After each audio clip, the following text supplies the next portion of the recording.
Okay, welcome back. Alright, today we will learn about verb, how to use verb, how many types or how many kind of verb to use. Alright, now if you are ready, let's get started. Okay, the definitions of the verb. Verb is the action of nouns or pronouns. โอเคนะสบายดีนะวันนี้จะมากลับเข้าสู่โหมดปกติและเราจะมาเรียนเกี่ยวกับ verb เพราะว่าเราผ่านพ้นไป2สิ่งแล้วก็คือคำนามและคำแทนนามฉะนั้นวันนี้เรามาเจาะประเด็นคำว่า verb แปลว่าหยังค่านิยามของคำว่า verb ก็คือเป็นการแสดงการกระทำของคำนามหรือว่าคำแทนนามเนาะ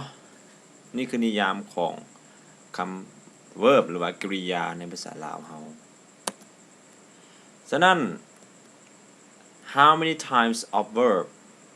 นะ how many types of verb verb มีจักประเภท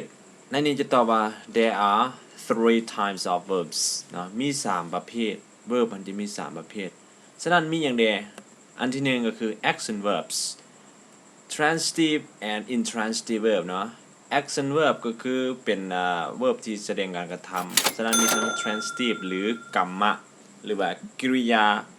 ขาดแล้วก็ intransitive verb หรือกรรมะครบหรือกริยาครบเนาะ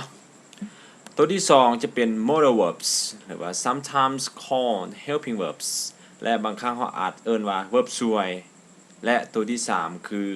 auxiliary verbs เนาะออกเสียงยากใช่ปะsometimes called linking verbs และบางครั้งเขาก็อ่านว่า linking verb เนาะฉะนั้น verb ในที่นี้จะมี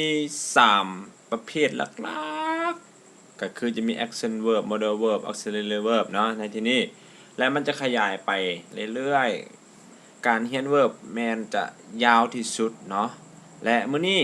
เราจะมาเอาตัวที่1ก็คือ action verb กันก่อนนะไปเลย action verbs transitive and intransitive verbs เนาะหรือว่า verb ที่แสดงการกระทำจะมีคำว่ากรรมครบและกรรมขาด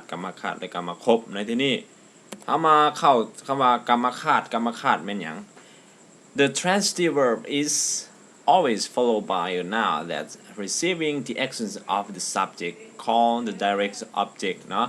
ก็คือ transitive verb หรือว่ากรรมขาดแม่นกรรมที่มักจะตามหลังด้วย object เสมอหรือว่าขาดบ่ได้เนาะในที่นี้มันจะมีคำว่า transitive verb จะมี arcs นี่และอื่นๆ etc. และในการสร้างในประโยคเช่นว่าเขาจะมีคำถามเสมอคือ what do you want I want a pen เขาบ่สามารถเขียนคำว่า I want แล้วล่ะเขาต้องการเนี่ยเขาจะมีคำถามขึ้นมาเสมอว่า what do you want ฉะนั้นมันต้องการตัวกรรมขึ้นมาก็คือคำว่า a pen ในที่นี้จะเป็น object หรือว่า direct object ในประโยคเนาะก็คือ transitive verb แม่นขาด direct object บ่ได้และตัวที่2 what do you write เฮาเขียนหยัง I write a short essay ค่อยเขียนบทความสั้นๆแบบนี้เนาะและตัวที่3แม่น what do you buy I buy food เนาะฉะนั้นเขาว่า I buy แล้วล่ะบ่ได้เพราะว่าเฮาบ่ฮู้ว่าจะซื้อหยังเนาะต่อไปจะเป็น intransitive verb คือ when an action verb has no direct object is called an intransitive verb เมื่อ verb ที่บ่ต้องการหรือว่าบ่มีตัวกรรมจะเอิ้นว่า intransitive verb ในภาษาลาวก็คือกรรมครบแล้วก็ the intransitive verb can be followed by an adverb or adverb phrase but there will never be a direct object เนาะและในกรรมครบนี่มันจะสามารถตามด้วย adverb หรือว่า adverb phrase เนาะหรือว่ากลุ่มคำของ adverb แต่ว่ามันจะบ่สามารถตามหลังด้วย direct object และ intransitive verb จะมีคำว่า go come sleep die sit และอื่นๆวันนี้เรามาสร้างในประโยคเช่นว่า sentence I run too fast คำว่า too fast ในที่นี้มันบ่แม่น direct object แล้วก็บ่แม่น object นะมันเป็นคำว่า adverb ซึ่งมาขยายคำว่า run เจ้าแล่นช้าหรือแล่นไวค่อยแล่นไวก็คือ I run too fast I run too slow แล้วแต่เจ้าเนาะและ number 2 คือ I sleep early ค่อยนอนเช้าหรือว่านอนแต่หัวค่ำแบบนี้ฉะนั้น early ในที่นี้มันบ่แม่นตัวกรรมมันเป็น adverb และตัวที่3ก็คือ I sit here ค่อยนั่งที่นี่ที่นี่คำว่า here แมน adverb มันบ่แม่นตัวกรรมเนาะโอเคฉะนั้นเราสรุปง่ายๆก็คือ action verb จะมี transitive และ intransitive verb ให้เราปฏิบัติตามนี้หรือว่า